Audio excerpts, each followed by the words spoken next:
माझे बाबा वय झाल्याने तोल जाऊ नये म्हणून भिंतीला धरून चालायचे. ते जिथं जिथं भिंतीला हात लावत त्या ठिकाणच्या भिंतीचा रंग पुसट व मळकट होईल. ते पाहून माझ्या बायकोच्या चेहऱ्यावरचे भाव बदलत असताना मी बघत होतो. त्या दिवशी बाबांचं डोकं दुखत होतं, म्हणून कोण जाणे त्याने डोक्याला कोणते तरी तेल लावले होते. त्याच तेलकट हाताने भिंतीला धरून चालल्याने हाताचे ठसे भिंतीवर उमटले. ते पाहून बायको माझ्यावर जाम भडकली. मला पण काय झालं कुणास ठाऊक. मी तडकन बाबांच्या रूम मध्ये जाऊन म्हणालो, बाबा, भिंतीला हात न लावता चाला ना जरा. तुमचे हात लागून त्या किती घाण होत आहेत. माझा आवाज जरा उंच झाल्यासारखे मला वाटले. 80 वर्षाचे बाबा एखादा लहान मुलगा चूक झाली असता जसा चेहरा करतो तसा करून मान खाली घालून गप्प बसले. छे, हे मी काय केले? मी असं नको म्हणायला होतं असं मला वाटायला लागले. माझे स्वाभिमानी बाबा तेव्हापासून मौन झाले. त्यांनी भिंतीला धरून चालणं सोडून दिलं. पुढे 4 दिवसांनी ते असे चालत असताना तोल जाऊन पडले. त्यांनी हंतरूनच धरले. पुढे 2 दिवसांनी त्यांनी इहलोक यात्रा संपवली. भिंतीवरच्या हाताचे ठसे पाहून मला माझ्या छातीत काहीतरी अडकल्यासारखं वाटत राही. दिवस उलटत राहिले. माझ्या बायकोला घर रंगवून घ्यावं असं वाटू लागलं. पेंटर आले सुद्धा. माझा मुलगा संजू, त्याला आजोबा म्हणजे प्राणप्रिय. भिंती रंगवताना आजोबांच्या हाताच्या ठशांना सोडून भिंत रंगवण्याचा हट्ट त्याने धरला. शेवटी ते रंगकाम करणारे म्हणाले, सर, काही काळजी करू नका, त्या ठशाच्या भोवती गोल करून छान डिझाईन काढून देतो. तुम्हालाही ते आवडेल. शेवटी मुलाच्या हट्टापुढे काही चालले नाही. पेंटरने ठसे व्यवस्थित ठेवून भोवतीने सुंदर डिझाईन करून दिली. पेंटरची आयडिया घरातील आणि घरी येणाऱ्या पाहुणे मित्रमंडळींना पण आवडली. ते या कल्पनेची खूप स्तुती करून जाऊ लागले. आता पुढे जेव्हा भिंती रंगवण्याचे काम होत गेले तेव्हा त्या हातांच्या ठशाभोवतीचे डिझाईन बनवले जाऊ लागले. सुरुवातीला मुलाच्या हट्टापायी हे करत राहिलो तरी आमचंही समाधान होई. दिवस, महिना, वर्ष पुढे सरकत चालले.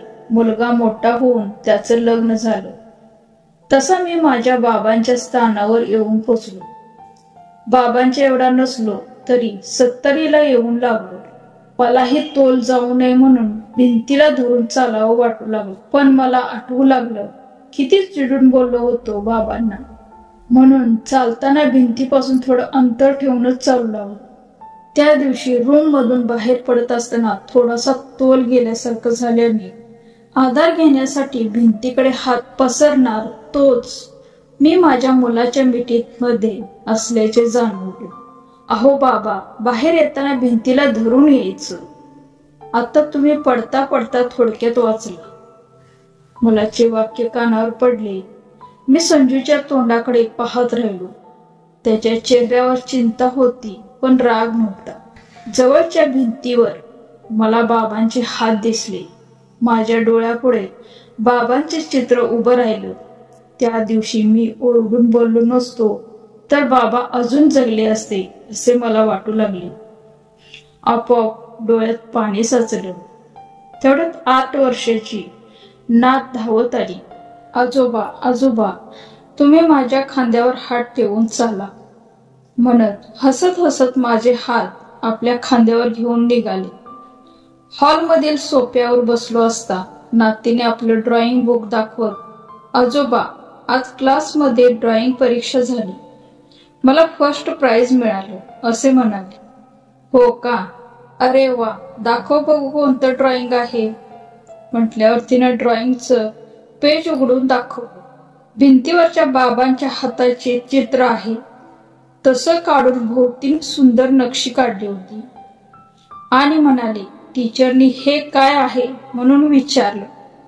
मी सांगितलं, माझ्या बाबांच्या आजोबांच्या हाताचे चित्र आहे.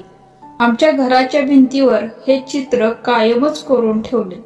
टीचर म्हणाल्या, मुले लहान असताना भिंतीवर रेघोट्या हातापायाची चित्र काढत राहतात. मुलांच्या आईबाबांना त्याचं कौतुक वाटतं, त्यामुळे मुलावर त्यांचं प्रेमही वाढत राहतं. टीचर आणखी म्हणाल्या, आपण पण वयस्कर आई वडील आजी आजोबावर असेच प्रेम करत राहायला पाहिजे. त्याने व्हेरी गुड रिया असे म्हणून माझे कौतुक केले. रिया आमची नात गोड गोड बोलत राहिली तेव्हा माझ्या नातीपुढे मी किती लहान आहे असं वाटू लागलो. मी माझ्या रूम मध्ये आलो, दरवाजा बंद केला आणि बाबांच्या फोटो पुढे येऊन मला क्षमा करा बाबा असं म्हणत मन हलकं होईपर्यंत रडत बाबांची क्षमा मागत राहील. आई बाबांना जपा, एक दिवस आपण ही त्यांच्या जागी असणार आहोत. धन्यवाद. श्री स्वामी समर्थ.